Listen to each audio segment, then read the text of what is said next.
Hello everyone. तो आज आम +3 fourth semester political science honours रो कोर पेपर 10 रो सिलेक्टेड 50 शॉर्ट क्वेश्चन डिस्कस करवा जैकि आपको एग्जाम रे बहुत हेल्प करिवो।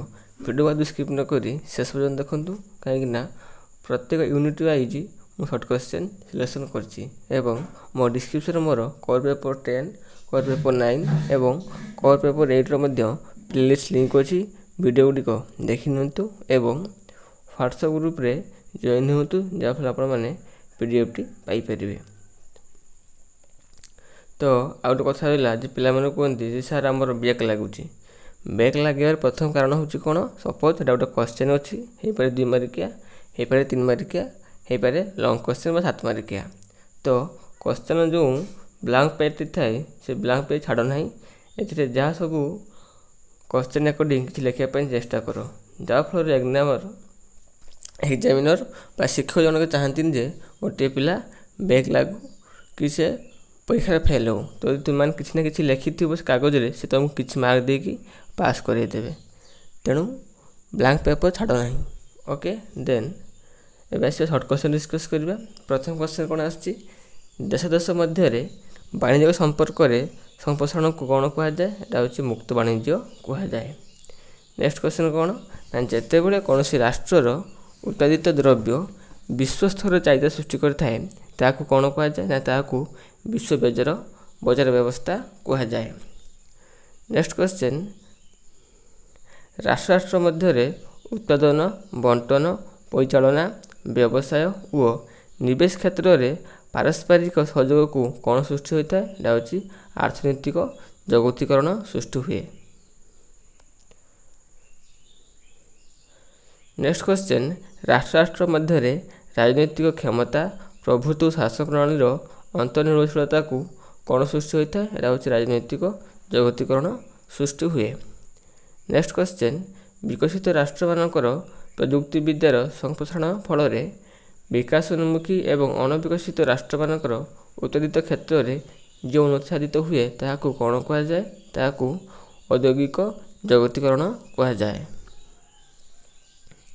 नेक्स्ट क्वेश्चन जिते बड़े विश्व व्यवस्था रे गोटे राष्ट्र अनुराष्ट्र मानकर अबाधे बा मुक्त भाव में अर्थ विनियोग करी उद्योग प्रतिष्ठा करने सुजोग पाई था ताकू कौन कहुए ना ताकू मुक्त पुंजी विनियोग बा free capital investment कहुए।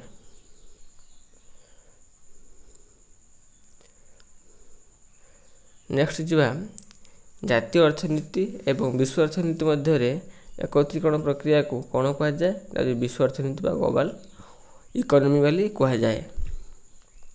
Next question point देवाई भूली क्यों सम्मेलन आधार में अंतर्जातीय स्तर में विश्व बैंक प्रतिष्ठा होता ना ब्रिटेन वुड सम्मेलन में।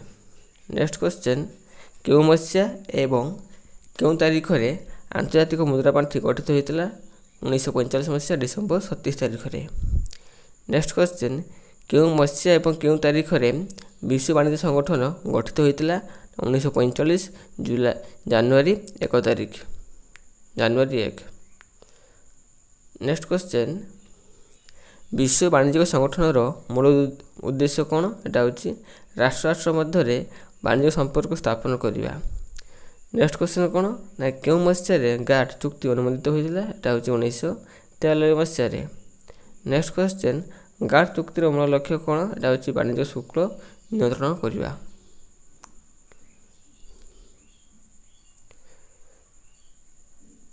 नेक्स्ट क्वेश्चन जीवा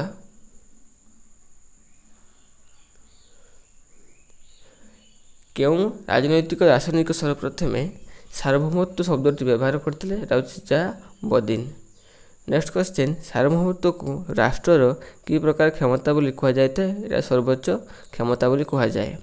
नेक्स्ट क्वेश्चन एक निर्दिष्ट सीमारेखा मध्य एक प्रकार संस्कृति एक प्रकार आवेग एवं एक प्रकार परंपरा को आधार करी बसवास कर जनसमष्टि को कौन कहुए ना एक जाति एक राष्ट्र व्यवस्था कहुए। नेक्स्ट क्वेश्चन गोटे समाज ढांचागत और सांस्कृतिक प्रतिबंधक विरुद्ध रे संगठित आंदोलन को कौन कहुए सामाजिक आंदोलन कहुए।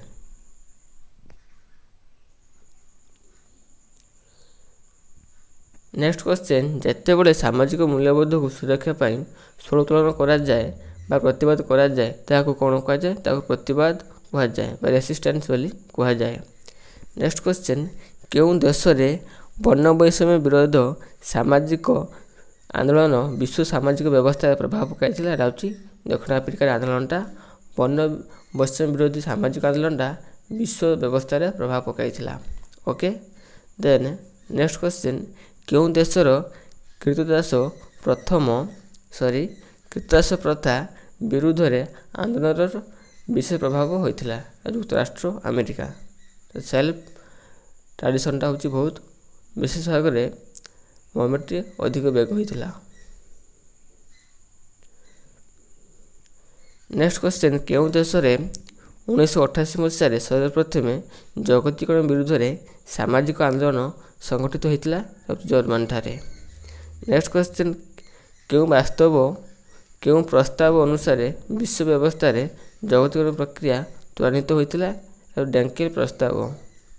ନେକ୍ସଟ କ୍ୱେଶ୍ଚନ ବିଶ୍ୱର ବହୁରାଷ୍ଟ୍ରୀୟ କମ୍ପାନୀମାନଙ୍କ ଦ୍ୱାରା ପରିବେଶ ପ୍ରଦୂଷଣକୁ ରୋକିବା ପାଇଁ କେନିଆର ୱାରିଂ ମାଥାଇଙ୍କଠାରେ ସଂଗଠିତ ସାମାଜିକ ଆନ୍ଦୋଳନକୁ କ'ଣ କୁହାଯାଏ? ନା ଗ୍ରୀନ୍ ବେଲ୍ଟ ଆନ୍ଦୋଳନ, ଗ୍ରୀନ୍ ବେଲ୍ଟ ରିଭଲ୍ୟୁସନ ବୋଲି କୁହାଯାଏ।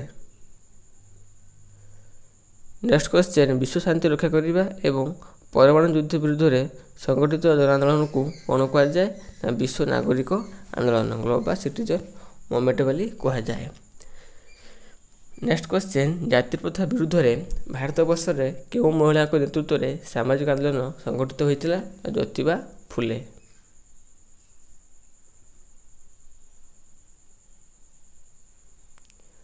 ନେକ୍ସଟ କ୍ୱେଶ୍ଚନ 25 ଆସୁଛି କ'ଣ?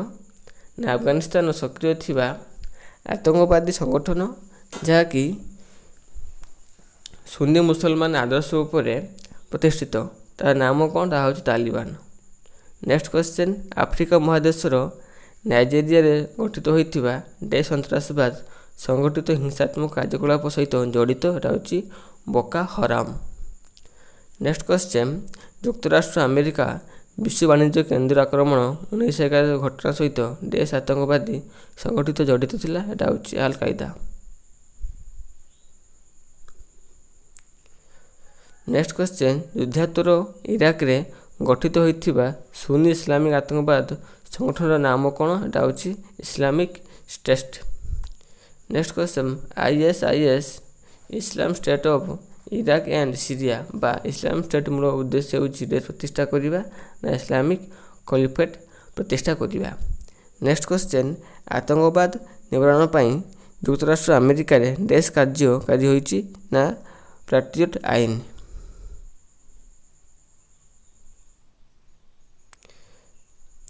ନେକ୍ସଟ କ୍ୱେଶ୍ଚନ ଭାରତରେ ଆତଙ୍କବାଦୀ ନିବାରଣ ପାଇଁ ଦେଶ କାର୍ଯ୍ୟକାରୀ ହେଉଅଛି ନା ପଟା। ନେକ୍ସଟ କ୍ୱେଶ୍ଚନ ମିଳିତ ଜାତିସଂଘର ଆନୁକୂଲ୍ୟରେ ଆତଙ୍କବାଦୀ ପ୍ରସାର ପାଇଁ ଅର୍ଥ କାରବାର ଉପରେ ଅଙ୍କୁଶ ଲଗାଇବା ପାଇଁ ଦେଶ ଗଠିତ ହୋଇଛି? ଏଟା ହେଉଛି FATA financial action task force. Next question ବିଶ୍ୱରେ ସମସ୍ତ ପ୍ରାକୃତିକ ସମ୍ପଦ ଏବଂ ଜୈବିକ ସମ୍ପଦରେ ଥିବା ସନ୍ତୁଳିତ ବ୍ୟବସ୍ଥାକୁ ଦେଶ କୁହାଯାଏ ନା ପରିବେଶ ବୋଲି କୁହାଯାଏ। ନେକ୍ସଟ କ୍ୱେଶ୍ଚନ ପୃଥିବୀ ପୃଷ୍ଠରେ ତିଷ୍ଠି ରହିବା ପାଇଁ ଜୀବଜଗତ ଯେଉଁ ପ୍ରାକୃତିକ ବ୍ୟବସ୍ଥା ଉପରେ ନିର୍ଭରଶୀଳ କରେ ତାହାକୁ ଦେଶ କୁହାଯାଏ ନା ତାହାକୁ ପରିବେଶ ବିଜ୍ଞାନ ବା ଇକୋଲୋଜି କୁହାଯାଏ। ନେକ୍ସଟ କ୍ୱେଶ୍ଚନ ବ୍ୟାପକ ଅଙ୍ଗାରକାମ୍ଳ ଗ୍ୟାସ ନିର୍ଗତ ଏବଂ ମାନବକୃତ ପ୍ରାକୃତିକ ସମ୍ପଦର ଅପବ୍ୟବହାରରୁ ଦେଶ ହୋଇଥାଏ ନା ପରିବେଶ ପ୍ରଦୂଷଣ ହୋଇଥାଏ।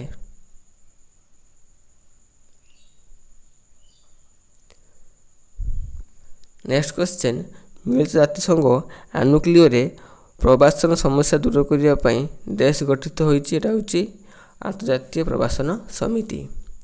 ନେକ୍ସଟ କ୍ୱେଶ୍ଚନ ସାମାଜିକ ବ୍ୟବସ୍ଥାରେ ବିଶୃଙ୍ଖଳା କିମ୍ବା ଗୃହଯୁଦ୍ଧ କିମ୍ବା ରାଷ୍ଟ୍ର ମଧ୍ୟରେ ଯୁଦ୍ଧର କାରଣରୁ ସମ୍ପୃକ୍ତ ଆଞ୍ଚଳିକ ଜନସାଧାରଣ ଅନ୍ୟ ଦେଶକୁ ପଳାୟନ କରନ୍ତି ତାହାକୁ ଦେଶ କୁହାଯାଏ ନା ତାହାକୁ ଶରଣାର୍ଥୀ ବା ରିଫ୍ୟୁଜି କୁହାଯାଏ। ନେକ୍ସଟ କ୍ୱେଶ୍ଚନ ଶରଣାର୍ଥୀ ସମସ୍ୟାର ସମାଧାନ କରିବା ପାଇଁ ଜାତିସଂଘ ଆନୁକୂଲ୍ୟରେ ଦେଶ ଗଠିତ ହୋଇଥିଲା? ଏଟା ହେଉଛି ମିଳିତ ଜାତିସଂଘ ଶରଣାର୍ଥୀ ଆୟୋଗ UNHCR। नेक्स्ट क्वेश्चन साधारणतः विश्व स्तर में राजनैतिक व्यवस्था परिवर्तन सहित सामाजिक एवं राष्ट्रमानकर आभिमुख्यर परवर्ती धारा को डैश कहा जाए ना ग्लोबल शिफ्ट बा विश्व स्थानांतरण कहा जाए। नेक्स्ट क्वेश्चन अन्य अर्थ रे गोटे पर्याय अन्य पर्याय को विश्व व्यवस्था परिवर्तन को डैश कहा जाए ना विश्व स्थानांतरण कहा जाए। नेक्स्ट क्वेश्चन जितेबाला गोटे क्षमताशाली राष्ट्र द्वारा विश्व राजनीति प्रत्यक्ष किंबा परोक्ष भाव में परिचालित हुए ताकू डैश कहा जाए ताकू यूनिपोलार वर्ल्ड बा एक केंद्रीय विश्व व्यवस्था कहा जाए। नेक्स्ट क्वेश्चन जितेबाला विश्व व्यवस्था रे दुईटी क्षमता केंद्र सृष्टि हुए एवं सारा विश्व में दुईटी गोष्ठीर परिणत हुए ताकू डैश कहा जाए ना ताकू द्विकेंद्रीय विश्व व्यवस्था बा बाइपोलार वर्ल्ड कहा जाए। नेक्स्ट क्वेश्चन जितेबाला विश्व व्यवस्था रे दुई अधिक क्षमता केंद्र सृष्टि हुए ताकू डैश कहा जाए ना ताकू बहुकेंद्रीय विश्व व्यवस्था बा मल्टीपोलार वर्ल्ड कहा जाए। नेक्स्ट क्वेश्चन जगतीकरण एवं उदारीकरण प्रक्रिया द्वारा सारा विश्व को एक सहयोगी व्यवस्था परिणत कर कला को कौन कहा जाए ना हूँ विश्व ढांचा ग्लोबल विलेज मॉडल कहा जाए। Next question Brazil Russia Bharat और चीन को नहीं देश राष्ट्र समूह गठित होती ब्रिक्स राष्ट्र समूह गठित होती। नेक्स्ट क्वेश्चन क्यों देश राष्ट्र गोष्ठी सॉरी नंबरिंग भूल अच्छी कौन अच्छी ये क्वेश्चन अच्छी 1999 मसीह विश्व अर्थनीति में सहयोगिता और सहभागिता बढ़ावाई 20 राष्ट्र को नहीं देश राष्ट्रगोष्ठी गठित होता है G20। नेक्स्ट क्वेश्चन जातिसंघ निरापत्ता परिषद स्थायी सदस्यता परस्पर समर्थन करने लक्ष्य नहीं 4टी राष्ट्र ब्राजिल जर्मन भारत जापान देश गोष्ठी गठित होती G4 गोष्ठी गठित होता। ये आपंकर core paper 10 selected short question जहाँ डिस्कस कली निश्चित रूप भिडियोटी आपन को सांग को शेयर करूँ कहीं शॉर्ट क्वेश्चन सी जानीपर। Thank you all.